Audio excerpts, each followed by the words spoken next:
Okay, Claire, thank you so much for that introduction and good morning, everybody. My name is Roisin Kelly and I am one of the trainers here with the Equality Commission for Northern Ireland. Really delighted to have the opportunity to come along and speak to you today. Just to give you a little bit of information about my role, I work within the Advice and Compliance Division within the Commission, and essentially we're set up primarily to advise employers. So that would be the vast majority of what I do. And I know that a lot of you are probably familiar with my colleague Kieran Traynor, and Kieran would have done a lot of work with the unions in the past.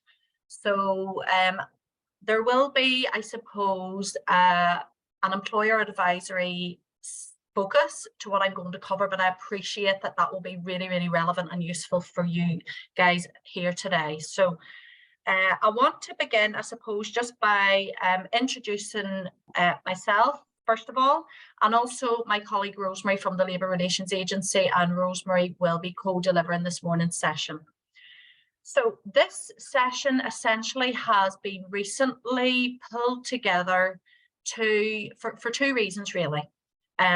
Primarily, we are hoping to introduce and to discuss key elements of our new guidance. That guidance was jointly written and published by ourselves alongside our colleagues in the Labour Relations Agency last year.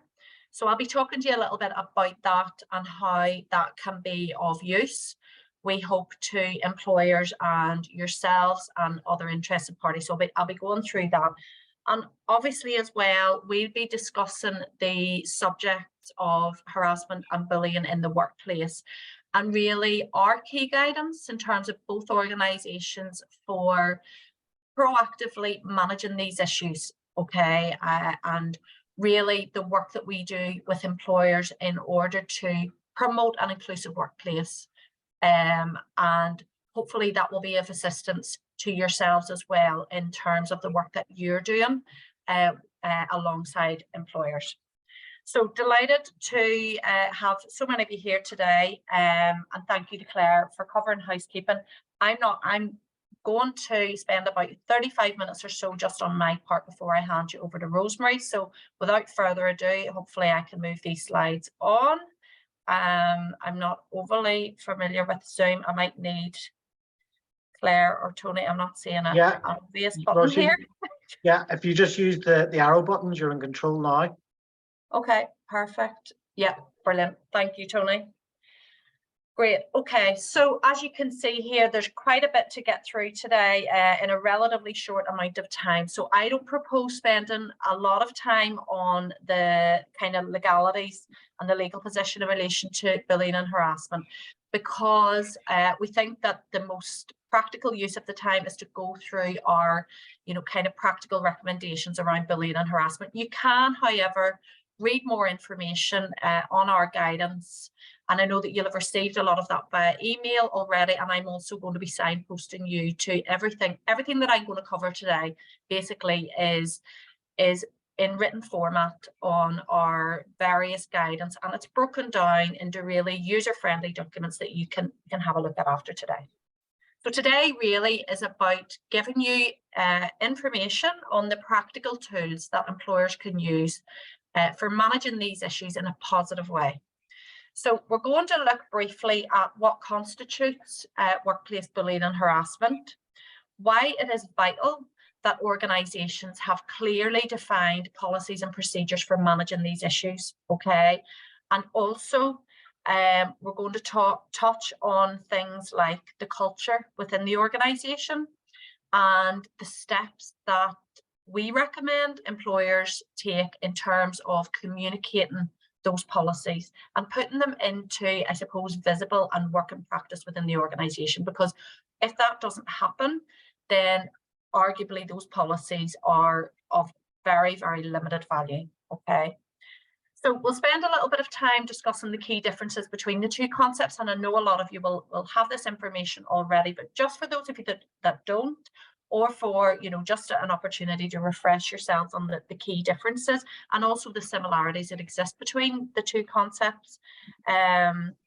We will briefly look at the types of behaviours that can constitute bullying and harassment in the workplace, and also the role of line managers in terms of managing these issues. So the aim, I suppose, of the training really is to give you that understanding and the awareness of what it takes to recognise and to effectively deal with these issues as and when they arise, because that's really, really important for those of you working in trade union roles to have that really solid understanding of what good practice looks like.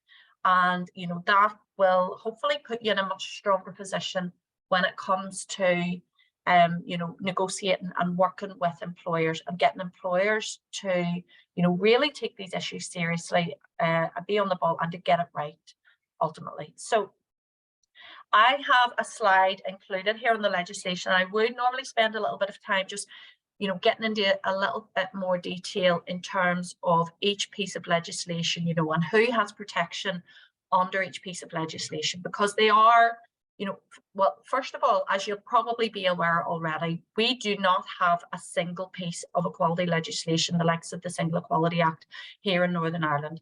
At the moment, we have a number of separate and distinct pieces of legislation in relation to anti-discrimination issues. So you can see all of them. They're all detailed there on that slide, and you can have, you know, take a moment or two just to run your eye over that slide and have a look. Okay. Now, when we are doing more detailed sessions with employers, the likes of our introduction to equality, which, by the way, you're all welcome to attend these sessions after today.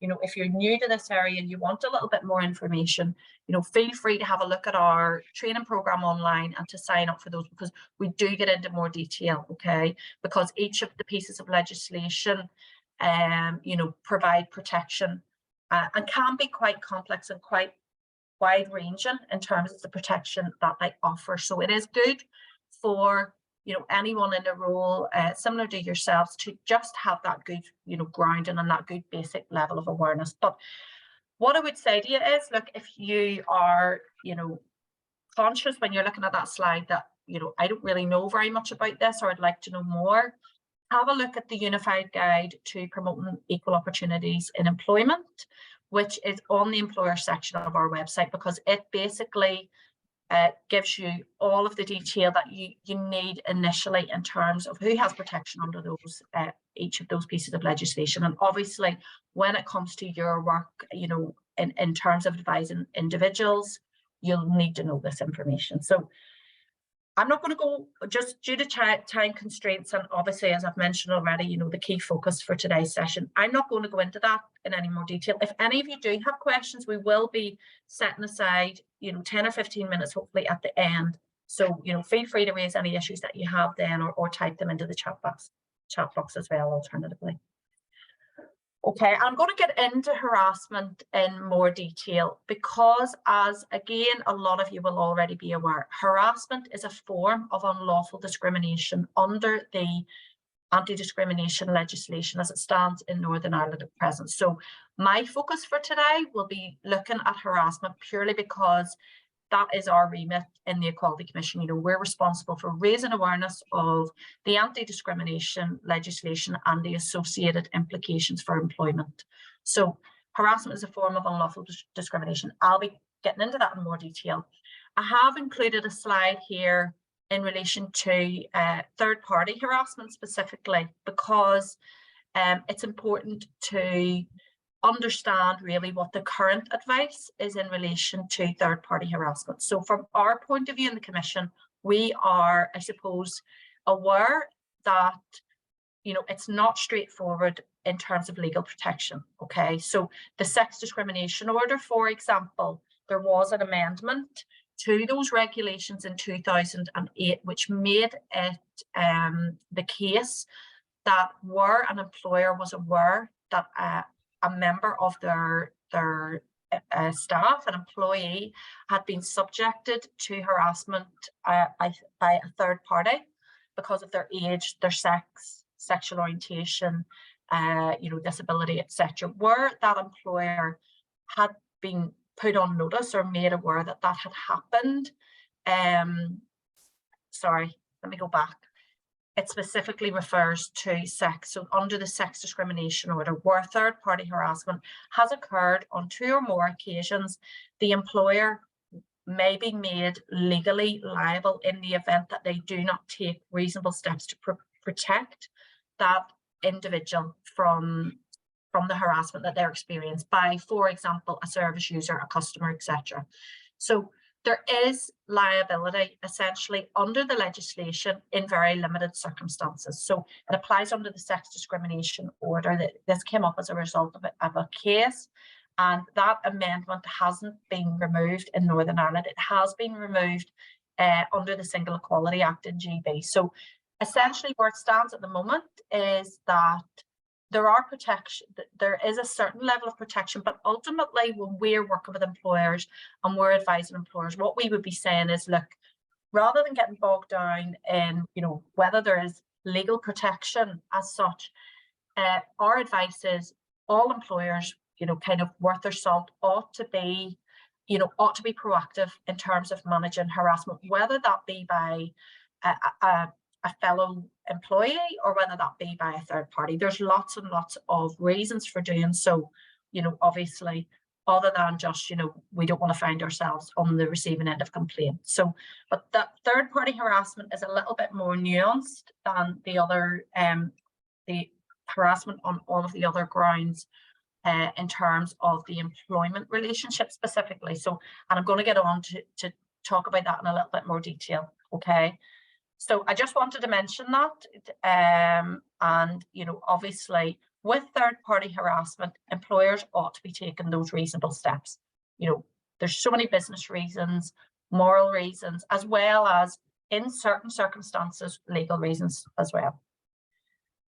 So, and moving forward, yes, I want to touch on sexual harassment very briefly. For a couple of reasons. So as you can see on this slide in front of you, this is the definition of sexual harassment, which comes in under the Sex Discrimination Order 1976.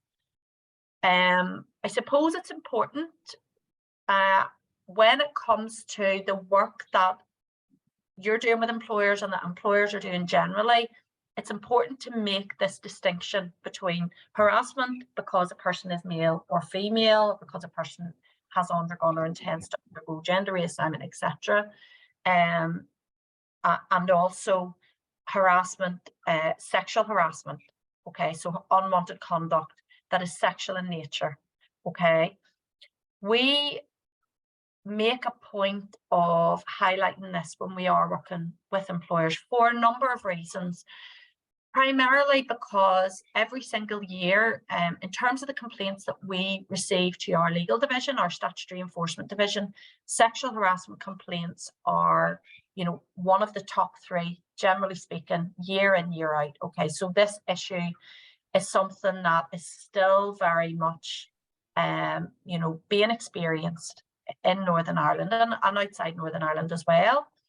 And, the key point that we like to sort of highlight when it comes to our work is that employers must be proactive, okay? It's not enough to expect individuals to take ownership for, coming forward, reporting issues, and, because there's lots and lots of reasons why people find that really, really difficult. And in fact, as you'll probably be aware, this is probably one of the most underreported forms of harassment. It's very, very difficult for an individual to, come forward and raise a sexual harassment complaint in the workplace for obvious reasons. So in terms of the work that we would be recommending that employers do, it is about sending out a strong message of zero tolerance of this type of behaviour. It's about ensuring that their policy work that they do reflects the definition of sexual harassment and what that can look like, and also give examples.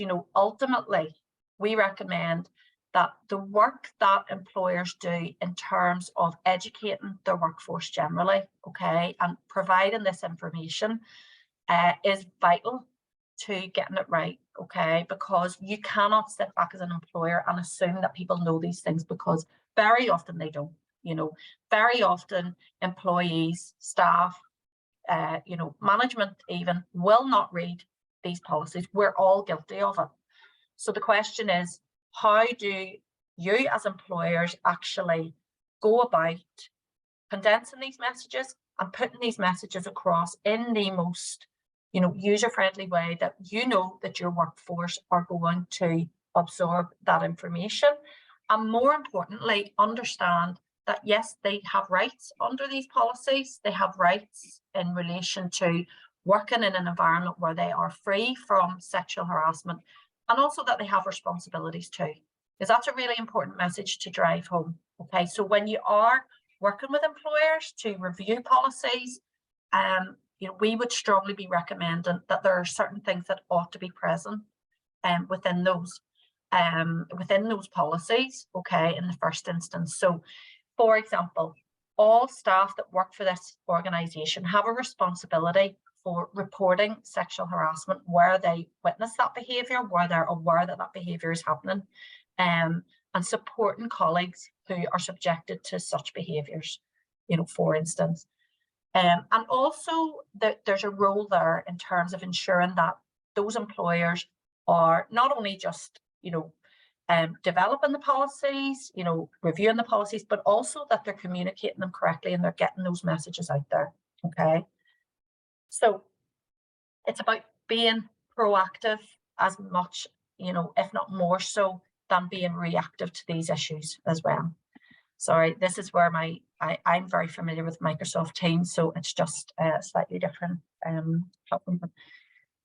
Okay, so I've mentioned sexual harassment. Now I want to spend a couple of minutes just looking at the definition of harassment generally, and this comes in under each of those pieces of legislation that I set out on the earlier slide. So if I could ask you all just to take literally a minute or two just to have a quick read over that slide, and then I'll discuss it with you briefly.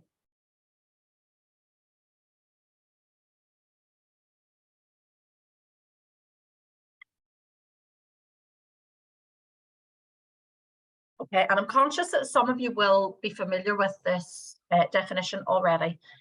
Essentially, this is the unified definition of harassment, which if you were to sort of look at the, you know, the statute book, if you were to go to the, you know, the legislation itself, you would see that each of those pieces of legislation that I've mentioned already, you know, the Sex Discrimination Order, the Disability Discrimination Act, the age regulations, etc., they all include this identical definition, a unified definition of harassment under equality legislation. So the first thing to understand is that with harassment, that it is a form of unlawful discrimination. So in other words, for something to be legally, I know people use the term harassment very, very sort of frequently and commonly in Northern Ireland, but ultimately for something to be classed as harassment in law, and for an individual to have legal redress for an act of harassment, they must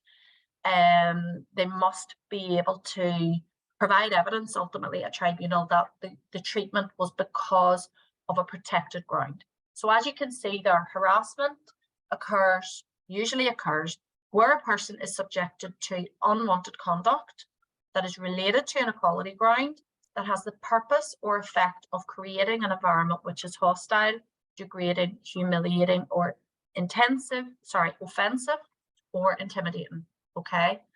And harassment can occur even if the conduct is not intended to be offensive, etc. So I suppose the best way of explaining this is that if a matter went to a tribunal, you know, a harassment complaint went to a tribunal, the tribunal will look at each of the elements of this definition to determine whether the case in question meets each of the elements of this definition. So first of all, was the conduct unwanted?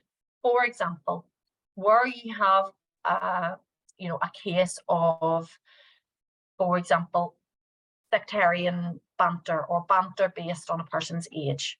And there's a lot of evidence to suggest that the complainant themselves regularly engaged in that type of behaviour themselves.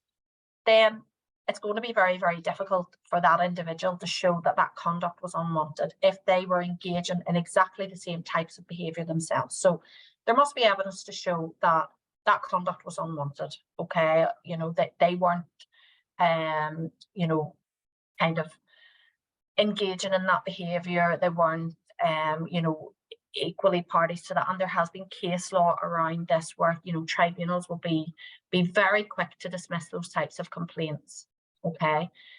The conduct must be related to an equality ground for reasons that I've already explained. You know, harassment is a form of unlawful discrimination. So unless the behaviour is motivated by, you know, prejudice because of a person's social identity, because that person is young, because that person is perceived as being Roman Catholic, you know, because the person is gay, for example, lesbian, whatever the case may be, then they cannot take a complaint, a harassment complaint anyway. And Rosemary's going to come on to touch on bullying in a bit more detail. The third point there then is really important in terms of purpose or effect, okay? Because it's really, really crucial with harassment that employers and all parties understand that harassment is a perception-based concept. So what we mean by that is that the important point here with harassment is that the person on the receiving end of the conduct, how they feel, how they interpret that behaviour is the crux of the issue when it comes to determining whether something is harassment or not. So in other words, there doesn't have to be an intention to cause, you know, a hostile, degrading, humiliating or offensive environment. Somebody may be well-meaning, if you like. They may feel that, you know, this was, you know, essentially, I'm just having a bit of a laugh with that person. It's just a bit of banter. You know, we hear that term banter all the time. It comes up again and again in the case law.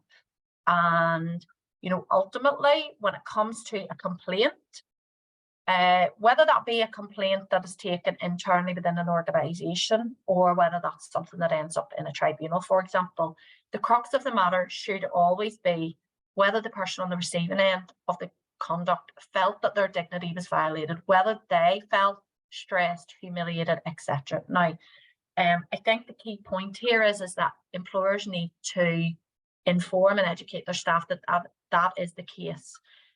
People need to understand so that they can take responsibility for their own behaviour in the workplace. And one of the key messages that we put across in terms of our training is, you know, where individuals are engaging in discussions, in jokes, in banter or whatever, which has a focus on the fact that a person is female, you know, their dress, what they're wearing, which has a focus on, you know, something, you know, how a person lives their lives, you know, religious beliefs that they have, how they conduct themselves, you know, in terms of their dress and whether that relates to the person's, you know, social identity at all.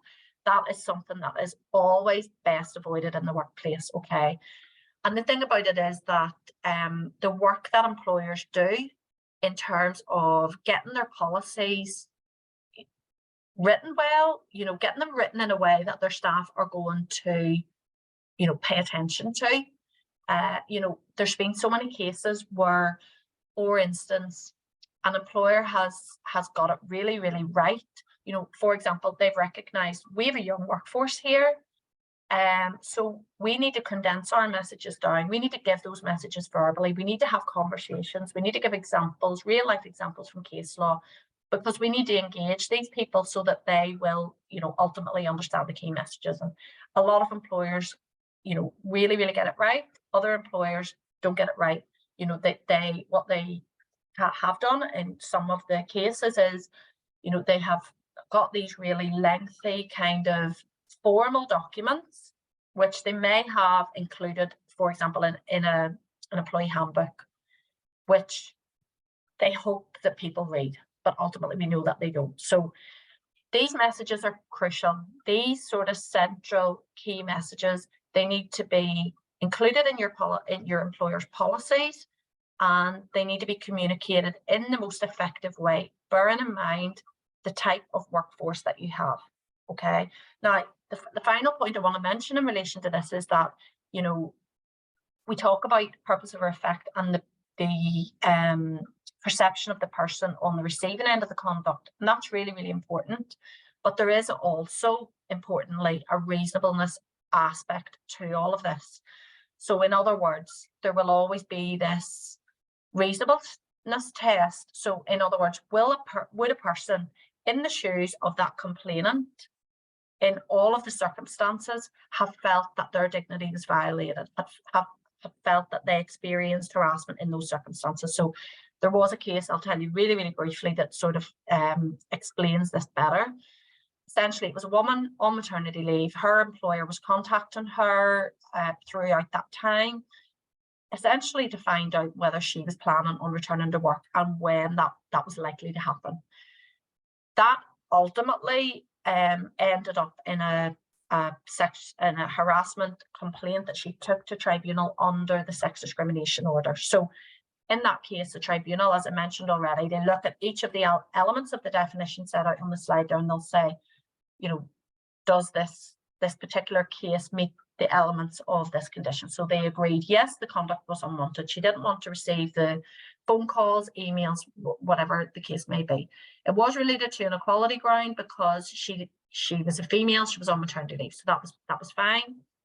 The purpose or effect of creating a hostile or intimidating, etc. environment, and the tribunal agreed that yes, there was evidence to suggest that she genuinely did feel stressed. She felt, you know, that was something that she wasn't happy with and she was struggling with. So that was all fine, but where the complaint fell down was on this reasonableness test. So what the tribunal said was, would a reasonable person in her shoes have felt that they were being subject to harassment in those circumstances? And ultimately that employer was able to show that, number one, the emails, the telephone calls were not excessive. They were motivated by the business's reasonable need to be able to plan ahead, to know whether she would be returning, when she would be returning, and you know, whether they would need to bring in other staff, etc. So from that perspective, it was not reasonable in those circumstances. So every case, as you will know, you know, ultimately turns on its own merit and is very context specific, but there will always be this reasonableness aspect, this reasonableness element. Had that employer, for example, you know, gone a little bit further, had they been coercing her, pestering her, you know, really, you know, sort of coaxing her back earlier than she wanted to be, it would have more likely been a very different outcome. But hopefully that gives you a good understanding and a good indication in terms of the definition of harassment. And I'm keeping a wee eye on my time here because I don't want it to run over. So I mentioned already the joint guide that myself and my team within the Commission worked on alongside our colleagues in the Labour Relations Agency. So this is new, relatively new updated guidance for employers on the subject of bullying and harassment in work, and focuses on promoting an inclusive environment on all of the grounds, all of the protected equality grounds, as well as bullying. So you should have received a link to this already. Essentially what this does is it breaks down the process that we recommend, that I've sort of touched on briefly today, into a number of key practical steps for clarity and for ease of reference. It's aimed at, you know, we used to have really, really lengthy, you know, kind of thick publications. This is all about, you know, making it user friendly, and that employers can dip in and out of this as and when they wish to. So it's something that I think will be really, really useful for you guys to be able to signpost employers to, because, you know, we think hopefully it takes a lot of the donkey work out of it for employers. So essentially the guide aims to cover the key issues as briefly and succinctly as possible, so that they can access all of the information that they need, you know, the likes of, you know, the associated documentation, our model policies, the Labour Relations Agency's codes and guides on conducting employment investigations, for example, code of practice on discipline and grievance, etc. So all of that will hopefully be at their fingertips. It's designed in a kind of a checklist way. So essentially, there's a whole host of additional supplementary information that employers can dip in and out of as they wish. So have a look at that yourselves. It will give you a lot of the information that you need, put you in a strong position when it comes to working with individuals and also working with employers in this regard. I've included a slide on our relatively recent research. It was back in 2009 now. You can find out more about this in if you want to have a look. It's broken down further in our on our website. These are the kind of key findings, the headline findings from that research. It was carried out by the Commission's Research Division. So you can have a wee read of that. There were a couple of things that came out of that I'll mention. We did drill down a wee bit further into the research results, and we found that it was noted that the types of harassment that were being experienced by employees at that time were sexual harassment, sectarian harassment, age harassment, and harassment on the grounds of care and responsibility specifically. Okay. And also one of the things that came out was that the impact on the working environment for others who witness unwanted behaviours, as well as the role of employers' policies in ensuring staff understand, you know, as I mentioned already, not only their rights, but also their responsibilities. So we are currently and will continue to work with employers across Northern Ireland to make their workplaces more inclusive and welcoming to everyone. And there's a lot of initiatives that we have ongoing at the moment. So I'm almost coming to the end of my part and I'm going to be handing over to Rosemary, but just before I finish, in terms of that document, as I've said, the focus of it is really on creating an inclusive workplace. And we define an inclusive workplace there as a workplace where all employees have a sense of being valued and respected throughout the course of their employment. And the guidance, I suppose, highlights several elements that must be present in such a working environment. You know, so one of the key things that comes up again and again in the case law is that managers and supervisors ought to be fully equipped with the skills and knowledge to recognise and also to challenge bullying and harassment when they do occur within the workplace.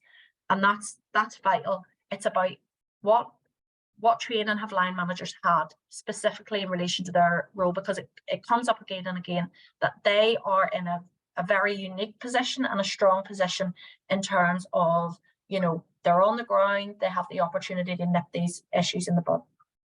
So the guidance states that in such an environment, staff are made aware of, you know, again, as I've said already, they're informed, they're educated on what these behaviours look like, of the consequences of engaging in them, and the consequences of allowing them to go underreported. Employees are confident in these types of workplaces that they can raise complaints without fear of victimisation, for example, or being penalised, and that complaints will be dealt with in the correct way, because it is about being proactive, but it's also about being reactive as well. So this slide sets out the key steps for creating an inclusive workplace. I'm not going to go through them today because you can have a look at those in your own time, really, within our document. And I'm not, I want to hand you over to Rosemary now. But ultimately, as I said, it's a really, really useful guidance tool. It links to so much more information, and it's aimed to support employees and all interested parties through each stage of the process. Central to all of this, it is about communication. It is about promoting a zero tolerance culture. It is always going to come down to the culture that exists within these organisations, and that is, you know, as you'll all be aware, being able to challenge that is crucial. Promoting the right workplace culture, you know, it is about taking a step back and getting this work right. So that was a very quick run through. I want to hand you over now to Rosemary from the Labour Relations Agency, who is going to look at defining harassment and bullying and go into a bit more detail on bullying. Thank you. Okay, thank you, Roisin, and good morning, everyone. My name is Rosemary O'Connor, and I'm part of the advisory team in the Labour Relations Agency. So I'm just going to have a wee look here at defining bullying and harassment, and you can see there the definition on the slide, and Roisin has already covered at length harassment. And in legal terms, there are subtle differences between the two terms. So, but when we're looking at bullying is similar to harassment in that it is offensive as well. It's oppressive or intimidatory behaviour. But the key difference is it's not connected to a protected equality ground. So it's not deemed to be a form of unlawful discrimination under the anti-discrimination laws that Roisin's discussed. But there may still be legal remedies for it under other areas of employment law. And bullying behaviours are often deliberate and persistent, and typically they will have occurred on more than one occasion. Roisin, can you move my slides on? Rosemary, if you click on the screen, you'll take control. Okay, I thought Roisin was going to.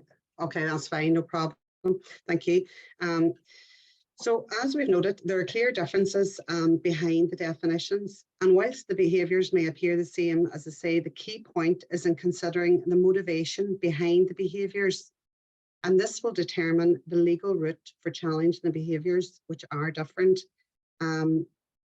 Harassment occurs, as we've noted, if someone feels they're being treated differently because of some type of unlawful discrimination.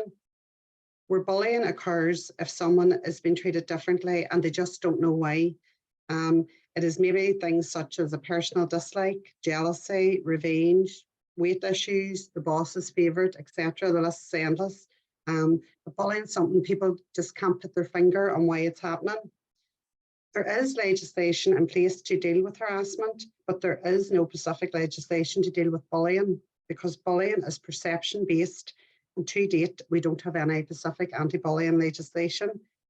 However, that doesn't mean that a person doesn't have legal avenues of redress for bullying, as some do exist, and I'll be looking at them shortly with you. So where and how might these behaviours present? It might be work premises during or outside working hours, and it could be by co-workers or third parties. It could be at work-related activities outside of the business premises. Then you've got work-related social events, and we're all familiar with the dreaded Christmas parties, whether on the business premises or outside of them. And it could be activity via the internet or other telecommunication devices, such as social media, again, during or outside working hours. And as the world of work continues to change and evolve, we have seen increasingly the tribunals give a very broad interpretation as to what constitutes in the course of employment. A significant case that illustrated this was Bellman versus Northampton Recruitment in 2018. And this was a civil case where the recruitment company were held liable when one of the employees was seriously assaulted by the managing director. There had been a Christmas party, after which the agency organised taxis to a local hotel where employees continued drinking, and this was paid mainly by the company. And unfortunately, a row broke out, and the managing director, who had been lecturing the staff, punched an employee, resulting in a catastrophic brain injury. And the appeal court decided that the managing director had been wearing his hat as the company's managing director when he assaulted Mr. Bellman, and that employees who took part in the drinking session could have been in no doubt at that stage that the managing director was trying to exercise managerial control over them.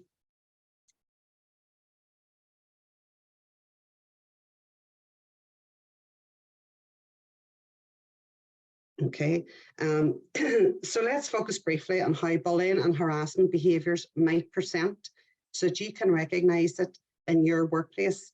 It can take many forms and it isn't necessarily just face-to-face. So we've broken it down into 4 areas for you. So in the workplace, firstly, it can be verbal. And when we talk about verbal bullying and harassment, some examples could include inappropriate remarks, inappropriate banter, jokes, songs, name calling, undermining comments, nitpicking, trivial criticisms, ridicule, humiliating or derogatory remarks, insults, shouting, swearing, whistling, innuendo, spreading malicious rumours or gossips, etc. Those are all types of behaviours that could constitute bullying or harassment. And again, they're not exhaustive. And just a little word, I suppose, of caution around banter. And this is a comment that came from the Fair Employment Tribunal in Grimes versus Uniport. It was a case in 1992. But one of the comments from the judge in that case was, banter, however innocent, has potential for mischief. Sorry, excuse me. What is banter for some may be intimidating or embarrassing for others. What is banter today may be dangerous tomorrow. There should be no place in the workforce for conduct that has the potential to disrupt the harmonious working environment or to intimidate or embarrass any worker. So that was just sort of an interpretation of banter. And the next type of this or way we could see bullying and harassment is written. And this could be things like emails, texts, WhatsApp messages, graffiti, social media postings, letters, drawings, notes, copying memos that are critical of someone to others who do not need to know, even tattoos, etc. So it's really anything that you might see in a written format. Then you've got physical. So some examples would be inappropriate touching, patting, pinching, or any other type of physically offensive behaviour, including assault, inappropriate gestures, finger pointing or hand gestures, facial expressions, unwelcome sexual advances, standing too close or in someone's personal space. Those all could be construed as physical behaviours of bullying and harassment. And then you've got your visual or your working environment, and the type of things that you might see that could be isolating or excluding colleagues or deliberately refusing to cooperate with colleagues, being obstructive. You've got flags, emblems, bunting, clothing or football shirts, badges, calendars, birthday cards, jokes, suggestive pictures or posters, drawings, screensavers, etc. This all could be visual or working environment signs of bullying and harassment. And bullying and harassment can sometimes be hard to recognise. Behaviours may not be obvious to others. They may be gradual, subtle and underhand, but ultimately they're very harmful. And those on the receiving end may think that it's normal behaviour in the organisation, especially if they're quite new. They may be anxious that others will consider them weak or not up to the job if they find the actions of others intimidating. They may be accused of overreacting. And there's often the fear of retribution if they do make a complaint. So it's essential that staff are aware of individuals' behaviours towards each other and proactively look out for the warning signs.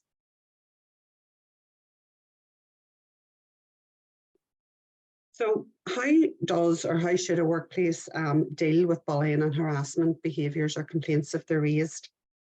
The informal route should always be encouraged for minor complaints or incidences of bullying and harassment before behaviours become established. And this allows problems to be dealt with quickly and to try and nip things in the bud, and it can help maintain confidentiality. People may not be aware that their behaviour is unwelcome, and at this early stage, the complainant often wants nothing more than for the behaviour to stop and for normal relations to be restored. So there are several options when dealing with matters informally. So the first one would be, if the employee feels that they can, then they could approach the bullier or harasser directly, making it clear that their behaviour is making them feel uncomfortable and that they wish it to stop. But for many people, this suggestion, it might sound like a good idea, but in practice, approaching those who make us feel uncomfortable is difficult and risky, because you might know how they're going to react. And particularly in the common scenario of a power imbalance, it can be difficult. So an alternative is to enlist the support of a colleague, a manager, or a designated advisor, or even people like yourselves as trade union reps, who could either approach the alleged bully harasser either with the individual or on their behalf. And Often the knowledge that a third person now knows can stop the behaviour. And if this is the case, a short note of what has happened or what has taken place should be made. But just be mindful that any notes or anything like that could be discoverable if it goes formal. And where the informal option has been attempted, but it's failed and the matter remains unresolved, or where the behaviour is more serious, the formal procedure is the chosen route. And an employee who feels that they are being bullied and harassed and who wishes to raise the issue formally should put their complaint in writing. A workplace investigation should be conducted into the complaint. We cover workplace investigations in a separate seminar, and we have guidance and a pre-recorded webinar available on our website if you want to find out more about investigations, because I don't have time to cover it today. There is no statutory right of accompaniment at investigation stage, but if the workplace policy or procedure allows for accompaniment at this stage, then the employee must be afforded that right. And following the investigation, if disciplinary proceedings are recommended, then the employer must comply with the statutory 3-step procedure, and that's your invite to your formal meeting, then to hold the meeting, and the third step's to offer the right of appeal. And again, we cover this as a separate session in our disciplinary and grievance webinar, and we have further guidance on our website. Our code of practice, which you just see a copy of it there on the screen, offers further information on investigations and the 3-step procedure. And this guidance must be complied with, and employers can face penalties if they don't comply with the code of practice.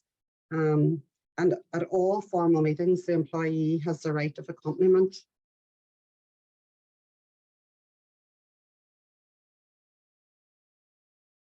Sorry, I'm just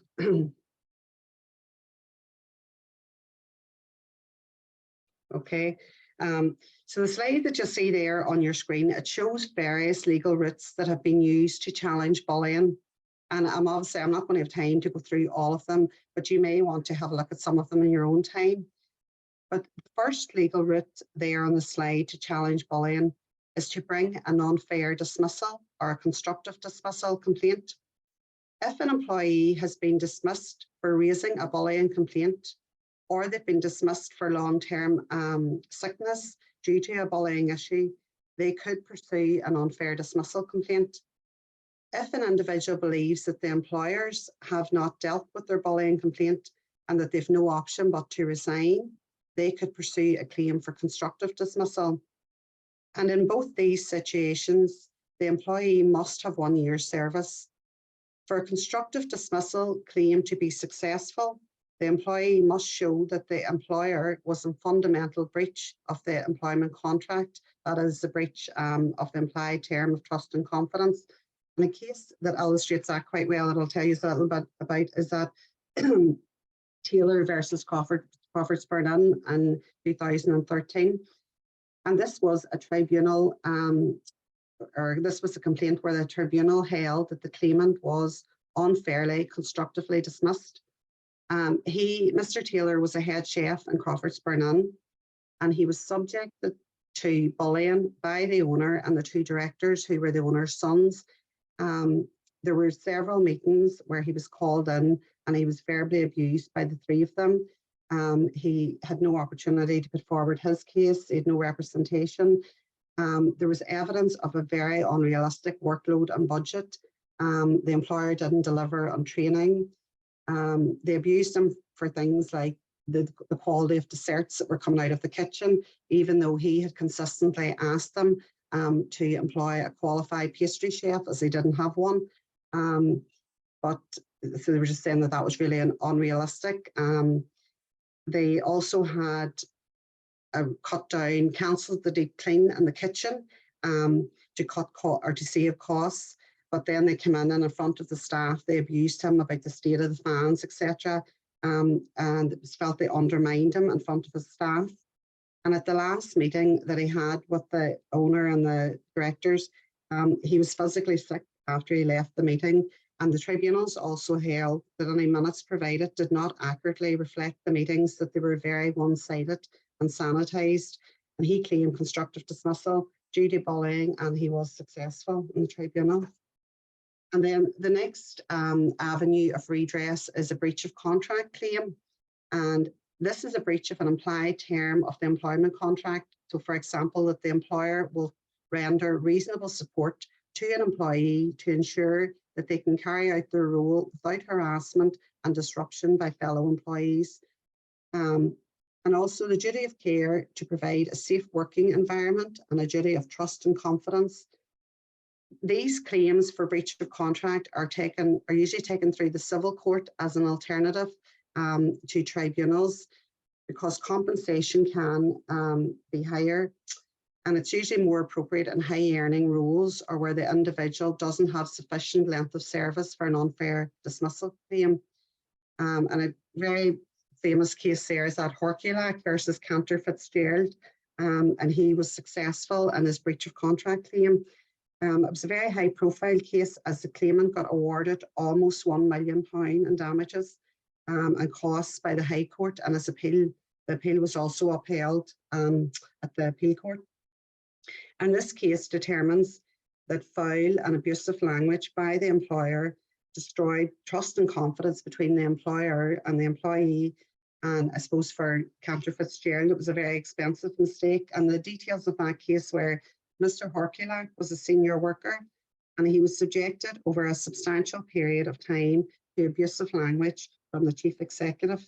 And Cantor Fitzgerald argued that the use of such language was common in their workplace, but the court found that the relationship of trust and confidence between Horkulak and his employer had broken down because of the employer's behaviour. And the Court of Appeal rejected the employer's argument that there was a culture of robust communication, and that basically they were trying to argue that bad language came with the job. And the Court of Appeal stated that the frequent use of foul and abusive language did not sanitise its effects.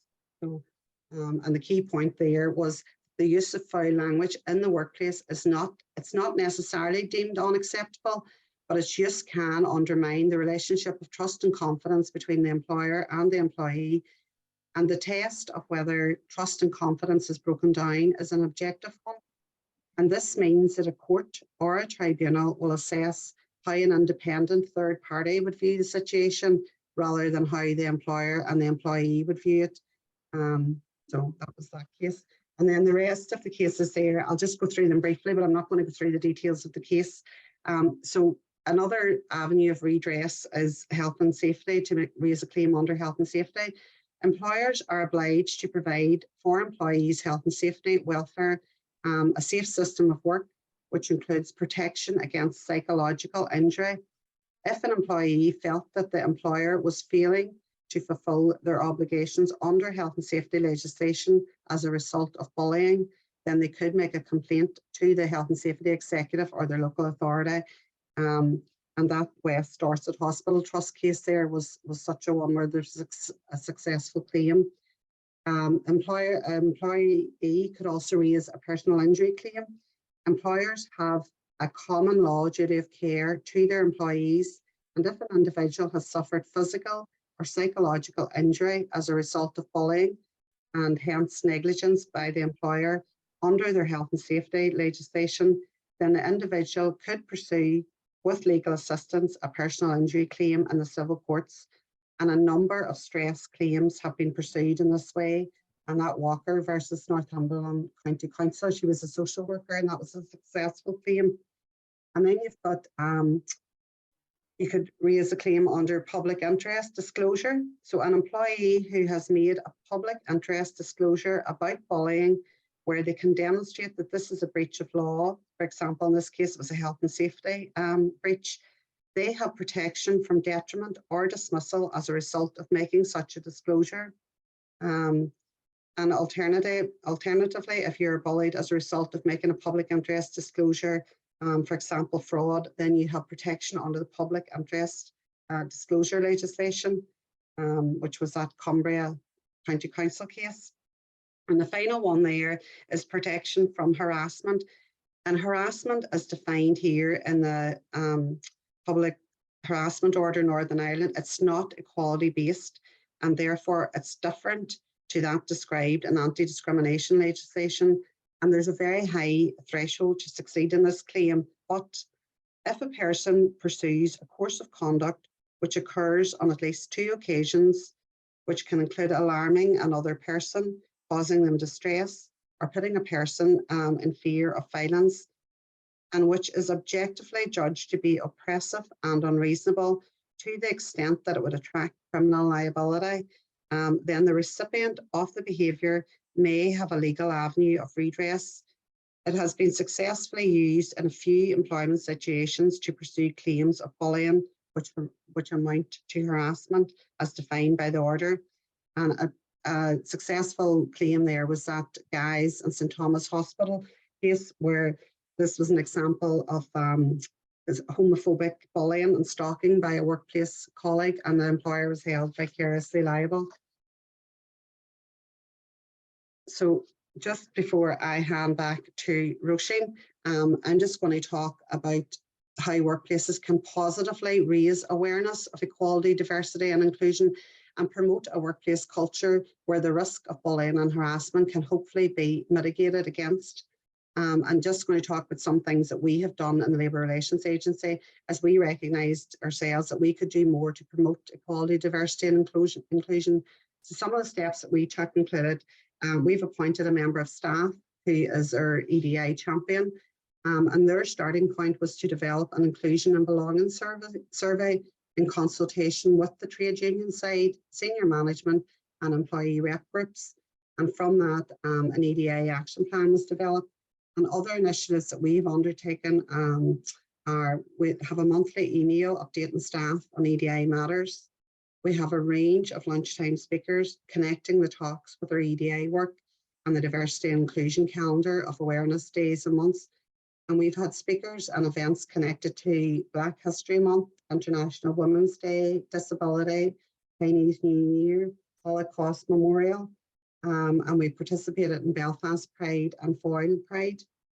We engage with minority groups. For example, we've had outreach meetings with the African and Caribbean Society of Northern Ireland. We've engaged with the Rainbow Project and other minority groups to find out if their users are able to access our services or even aware of them.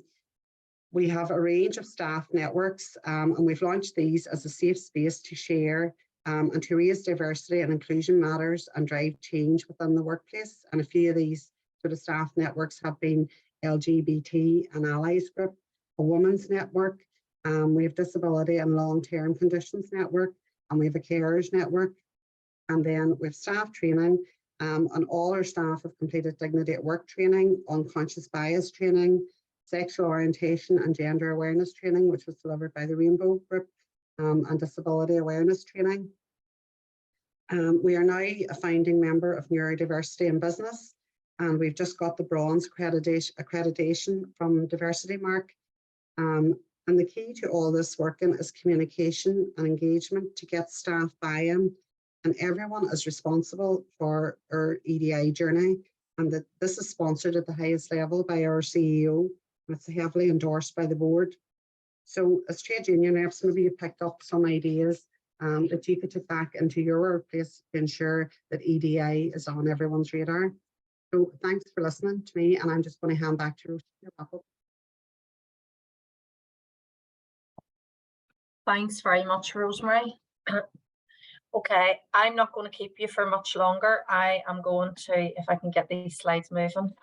Apologies. Okay.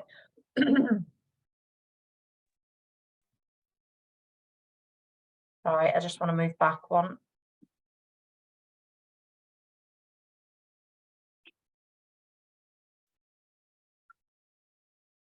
I seem to be going forward. Bear with me 1 wee second.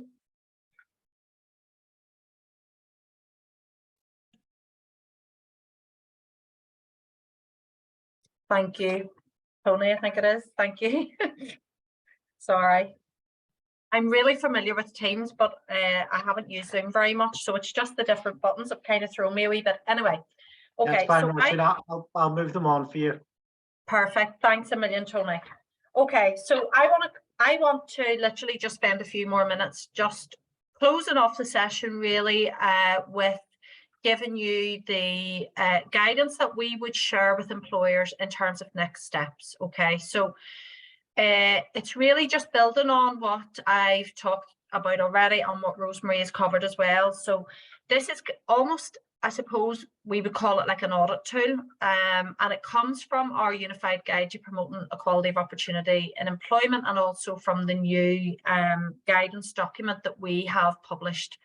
So when we're talking to employers and when we're working with employers, we'll be very much encouraging them to follow a process very, very similar to what is set out on this slide. Now, obviously, we're conscious that what works for one employer, may need to be tweaked and changed slightly for another, but the key principles remain the same. And tribunals are obviously, understand and are mindful of the fact that, a small employer, for example, and a large employer will be doing, will be spending a little bit more time or less time depending on what their resources are. So I'll briefly take you through this slide before I finish. So obviously the first thing is the commitment, and whether that's done through the likes of a joint declaration of protection that's linked in with all of your policies, all of the employer's policies around these areas. And there ought to be senior management buy-in, trade unions. Obviously you will have a really, really important role there as well. So once you have that down and you're happy, the employer is happy that that policy that has been put down on paper is reflective of your own particular workplace context, then at that point, then it's about getting that message out, and that needs to be done by training. That is crucial, the communication that employers do in order to get these key messages out there. And as I've said already, that training does not have to be formal. It can be really, really informal. It doesn't matter. Some of the cases you'll see employers have just used their existing pre-existing communication mechanisms, whether that be team meetings, whether that be roundtable discussions, or it may be more formal training, depending on the context and who the training's for. But it is crucial that line managers and anyone in a senior position has training with a separate focus on their own responsibilities for implementing these policies. That comes up again and again. Thinking about the likes of the informal bullying and harassment advisors as well, because they have been seen to be, to play a vital role in nipping these issues in the bud initially before it gets to the formal stage, because Rosemary touched on both of those earlier, and certainly any work that we've done and anything that we've seen, and anecdotally working with various organizations, again and again we hear that the best way to deal with these things is informally.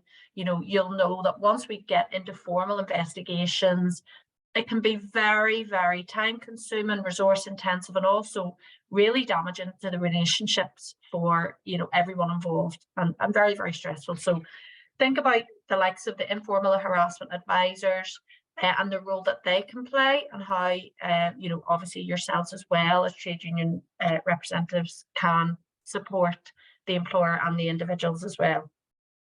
So additional training for line managers and supervisors, regular evaluation of training. Tribunals are very critical of employers who don't take these issues seriously. Provide a one-off training session and maybe 70% of the workforce attend that, and they're not doing mop-up sessions. They're not making sure that all of their staff have the information. So making sure that that is readily available and accessible to everyone. Employers have to put the work in, and that training ought to be, there ought to be refresher training as well. So review and implement relevant policies, keep them under review. We have all our model policies. You can, signpost employers to them. All the work is done. All of those policies are up to date and reflect the current legislation. So there's no excuse really for employers not to get this right. And there's an expectation that employers familiarise themselves with the good practice guidance that is issued by both ourselves and the Labour Relations Agency. Being responsive and supportive and engaging on consultation and prompt and effective handling of issues, that's really crucial, because ultimately what employers are doing then is they're sending out a message as to whether the policies, you know, and the commitments that they have made are genuine or not. You know, if you say, and if an employer details within a policy, you know, we will not tolerate this type of behaviour, but yet whenever complaints are raised, they're brushed under the carpet, you know, or there's a significant time delay before things are actually looked at. People are ultimately not, you know, employers are ultimately not dealing with these issues in a timely way, then that is always going to undermine the confidence within those. Yes, time check, Claire, appreciate that. I'm going to finish off now, and I know Claire has also welcomed questions. Apply all policies and practices equally. That's you know, something that is taken for granted, but you know, again, employers need to be mindful that they're doing that. And obviously always protect confidentiality. Okay, so I'm going to leave it there and hand over to Kevin. And I also just have included a slide there on our contact details, so you can contact myself and Rosemary after today if you have specific questions that you maybe don't think of this morning. So thank you so much for your time, and I'm going to hand you back to Claire or Kevin, and there's the link as well just for the feedback. Thanks a million, Roisin, and thanks to Roisin and Rosemary for taking us through what is quite a complex area in such a short space of time and doing it so eloquently. I am going to ask Kevin, who I can't see on the screen, but I know is here, to come in now and tell us a bit about the Joint Declaration of Protection. Just hand over to you, Kevin. Thank you, Claire, and thank you, Roisin and Rosemary, for a very informative talk this morning. I'll be as quick as possible. Page 7 of the LRA Equality Commission Guide refers to a Joint Declaration of Protection and the accompanying Model Workplace Agreement. If we can just pop up the Joint Declaration on the screen, if everybody can see that there. The aim of the declaration was to encourage employers and trade unions to move beyond compliance with legislation in the workplace and to move towards a position of proactively building harmonious and inclusive workplaces. So you'll see on the screen, it has been signed by the Confederation of British Industry, the Federation of Small Businesses, the Chamber of Commerce, the Institute of Directives, and by the Northern Ireland Committee of the Irish Congress of Trade Unions. So we're talking about the leaders of the employment relations in Northern Ireland. So it's a very high level document. But the purpose of it was to try and get down into individual workplaces. So I'll just pop in links into the chat feature, though I think the links are in the guide as well to these documents, but I'll pop them in at the end.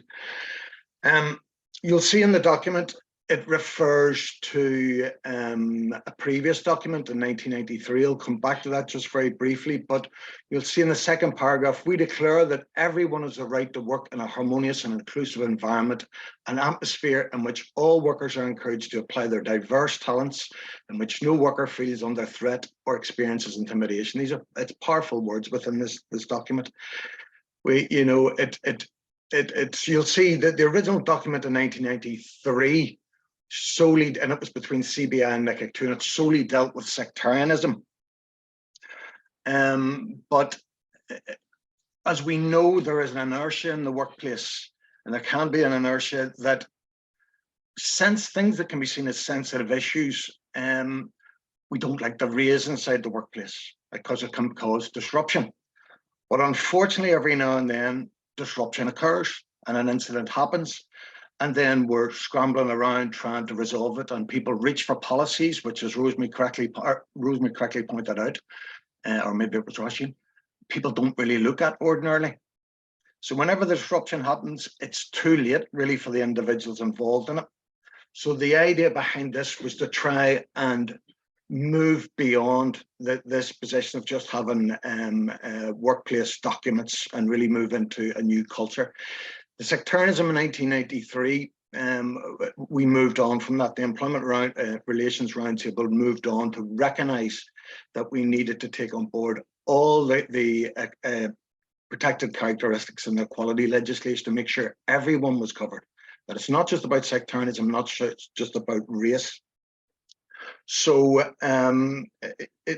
this was triggered actually again, as I mentioned, nothing happens until disruption occurs.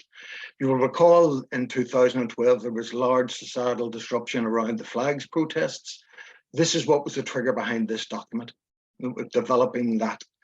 And in 1993, the document, there was a lot of work done at the time when it was first introduced, but then it became just a plaque on the wall of workplaces. It was forgotten about. And the reason why that occurred is it was a declaration that wasn't linked to any activity on the back of it. So you'll see on the last bullet point here of the declaration, it says that it is our particular responsibility, that is the employers and trade unions, that to promote a fully resourced programme of action comprising, among other things, an active communication strategy, training plans, and identifying key players for making these declarations operational. So if I can just move to the model workplace agreements, worthwhile just showing you this as well. I'm going to get share screen. And there it is there. Okay. So this, you'll see this was actually where the meat was meant to be on the bones. So we would look for employers with trade unions or employers to sign up on their own and then to implement this workplace policy. So you'll see things in it like where we, and this is what brings it into the relevance of today, of today's discussion. Sorry, at point 7, I'm talking about, it recognises that employees who believe that they have suffered any form of discrimination, harassment, or victimisation are entitled to raise the matter through the agreed procedures. We are committed to introducing and maintaining, as appropriate, and revising agreed procedures. All complaints of discrimination will be dealt with seriously, promptly, and confidentially, and every effort will be made to ensure that the employees who make the complaints will not be victimised. Any complaint of victimisation will be dealt with seriously, promptly, and confidentially. So it was quite a powerful document. Then it went on to have duties. This was duties on the employer and duties on the trade union. So you'll see in this point here, action, the company will, and then it lists a number of points. But the most important one being, and I think it was Roisin actually who mentioned it, that you can have all the best workplace policy in the world, but normally people don't read it. It's only when a crisis occurs. So the idea, which has been reinforced very helpfully in the LRA, Equality Commission guidance, that we want the employers to commit to implementing, in cooperation with the trade unions, relevant training and educational initiatives designed to promote a harmonious and inclusive working environment that will highlight the importance of ensuring that unlawful discrimination has no place in the workplace. So, and then we have other bits and things which is similar to what Roisin had just referred to: incorporate notice, promoting a harmonious environment, inclusive working environment into general communications and practices, you know, and obtain commitments from other persons or organizations such as subcontractors or agencies that they too will comply with this policy in their dealings with our organization and our workforce. And then a key point was to ensure that adequate resources are made available to fulfill the objectives of the policy.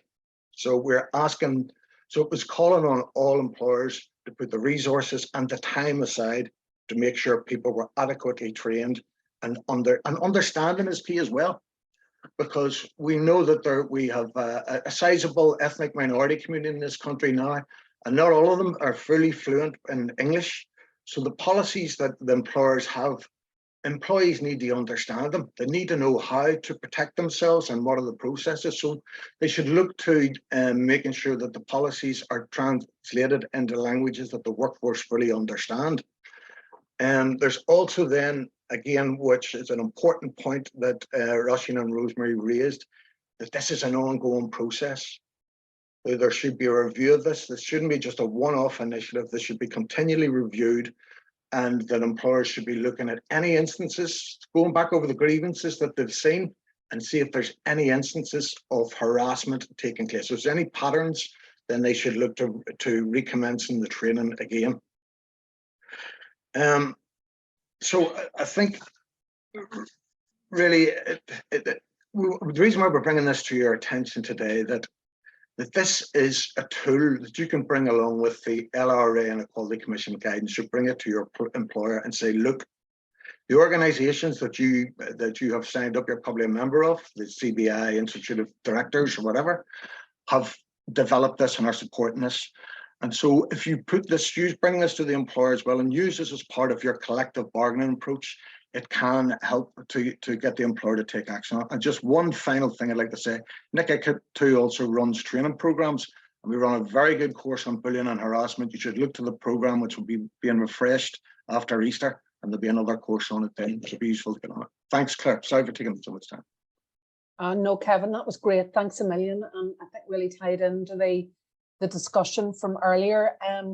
I know Tony wants to launch a very, very quick poll, which is simply